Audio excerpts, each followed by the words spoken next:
Okay, hi, Garnet, back again. We're still working in Help right now, Neuroplastic Reinforcements. This is the parallel commentary video series for the Neurolite Practical Guide for Beginners. I'm still on my page 28. I'm on number 2, the surprising 7. Now, 7's kind of a long list, 7 things. It's interesting, because in basic cognitive testing for dementia, early dementia or Alzheimer's, a person is oftentimes given 7 things to recall. 7 is the average limit for most people to make a recollection. And this used to be, at least in the West, Canada and the US, the old phone number. 3 plus 4 is 7. Then now we had to add the area code in most cases. That made it 10, and for some people that was like a break point. Anyway, these are 7. The surprising 7. I say 7 surprising because some of them might surprise you, or not. The first one, and keep in mind that collecting these together works best, but any one of the 7 is going to help somewhat. So 7 can be a little unwieldy. As long as a person picks and chooses at least some of these, they're going to work. But they're collected together because they do reinforce each other as reinforcements. Let's see. First one is faith. And I don't mean religious faith.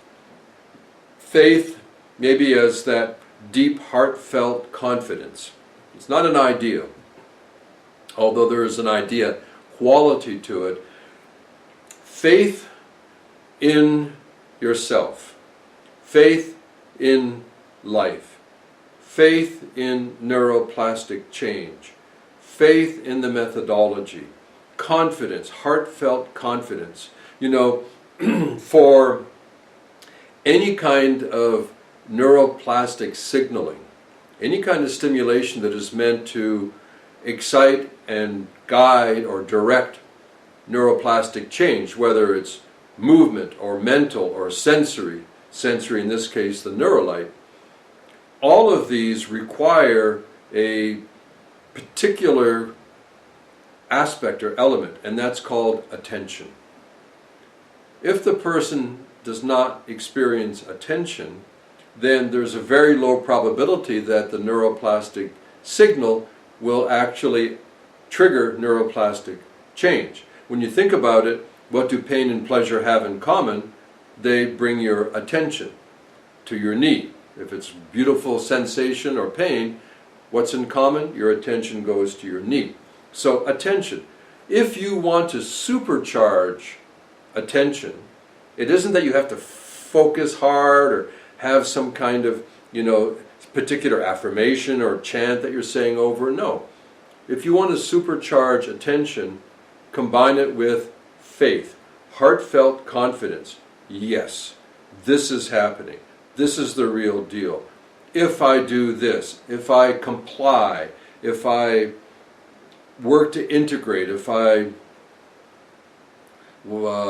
cooperate, this thing is really going to work. And that's the faith element. So, as a person leaves a Neurolite session and they're wanting a help right now, a diffusion of something that's uncomfortable, right? The transitory challenge or the aggravation of the old trait, having faith, having confidence, heartfelt confidence that what they're doing is the right thing. It does have the capacity to work, and it will work. Hugely important. Number 2, and this might be a surprise, or to some of you not at all, dialogue with others. Have conversations, engage socially with someone or more than one, and have discussions about meaningful subjects. It's not just chit-chat or gossip or the weather. It doesn't have to be, existentially serious. It's just that it's meaningful, that it's real, that it's honest. Having meaningful dialogue with others is a very potent neuroplastic reinforcement. And it helps any kind of vector, any kind of goal. It's quite shocking and maybe surprising. So number 2 is the dialogue with others. Number 1, faith or heartfelt confidence. Number 2, dialoguing with others. The next one I think is pretty well recognized as being good. You may not recognize that it's also good for your brain. It's also good for integrating neuroplastic change. Aerobic exercise, and maybe aerobic is a little bit too specific. Activity, moving exercise that has some component of aerobics, but it doesn't have to be, some real, tough aerobics class. Taking a good walk, turning on music and dancing around, jumping on a mini tramp. These things are very potent because we really have to understand that the body is the brain is the body. To separate them for the sake of concept is artificial. There's nothing that you do with your body that isn't also your brain. The two are inseparable. They're one thing. Your brain is your body is your brain. So that when I move my arms like this, if you had a functional MRI in my head, you see my brain lighting up and flickering, dancing with light and electrodynamic signaling. Because my brain is my body is my brain. So if you want to ensure higher levels of integration, that's to say neuroplastic reinforcements, move your body any way that you can. It doesn't have to be very stressful at all. Wake it up, and you wake up the brain, you wake up neuroplastic change. So, heartfelt confidence or faith, dialogue with others, move your body, activity. Number D here, 2D, meditate. Now, there's a lot of talk about meditation these days. It's really become popularized, almost consumerized. It doesn't have to be any particular technique for neuroplastic change, although you can be very specific, but here we're not talking about specifics. We're talking about one size fits all. So any form of meditation that is comfortable for you. Sit in a comfortable chair. You don't have to sit on the floor and do some kind of leg crossing thing, unless you like it and it's okay. The simplest one of all, which is common to many traditions, of course, just follow your breath. Following your breath, natural breathing, extremely effective, the foundation to so many other more complex or specific meditation techniques. So if you can work in some kind of more formal or technical meditation, boom, it's going to help neuroplastic reinforcement. And if you combine it with faith, dialogue with others, activity, it's like a big long list. You're going to spend your whole day doing these things. So of the surprising 7, you can use as many as you can, or pick and choose the ones that are, again, the ones you're really going to do. The worst thing a bad thing you can do is send somebody off, if you're a light coach or if you're doing it to yourself, and these things are good for you, but you don't do them, and then you end up having tail between your legs and you feel guilty, or the person feels guilty, and you're shooting yourself in the foot here because of the attitude. So be careful about pushing yourself. Remember, good enough is good enough. This next one probably is a surprise. Yawn. Yawn, which is considered maybe a little socially impolite, or it means that you're bored or you're tired. No, actually when you yawn, and you can even fake it, make it a fake yawn. Yawning is the most common form of hypnosis. That's why if you yawn, somebody else oftentimes will be provoked to yawn. Even it's cross species and with mammals, a human to a dog, or a gibbon or an ape, it happens. So yawn. Yawning actually stimulates neuroplastic dynamics. It stimulates neuroplastic change. It's a great reinforcement. So if you feel like a good yawn, or you even want to fake it, it's going to help. Now that's a surprise. There's quite a long description in the Monster reference document about the whole physiology and the truth of yawning as a neuroplastic reinforcement.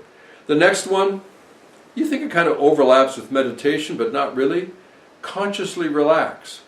Just hang out. Let it go.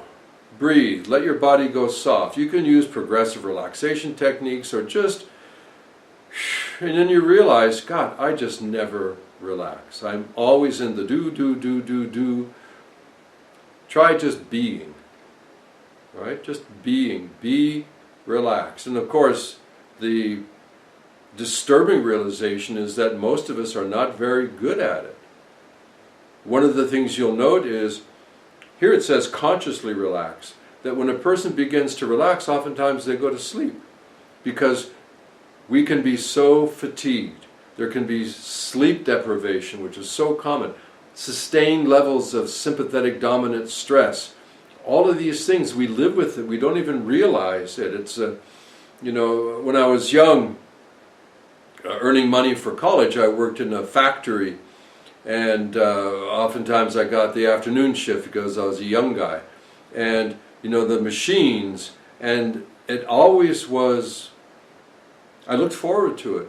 When midnight would come and they'd shut everything down, the silence was so profound, it was so loud, that you accommodate yourself, you adapt to these high levels of stress and tension, and when you experience relaxation, you realize, wow, I'd had no idea that it was so noisy in the factory until there was no noise. So consciously relax, unplug.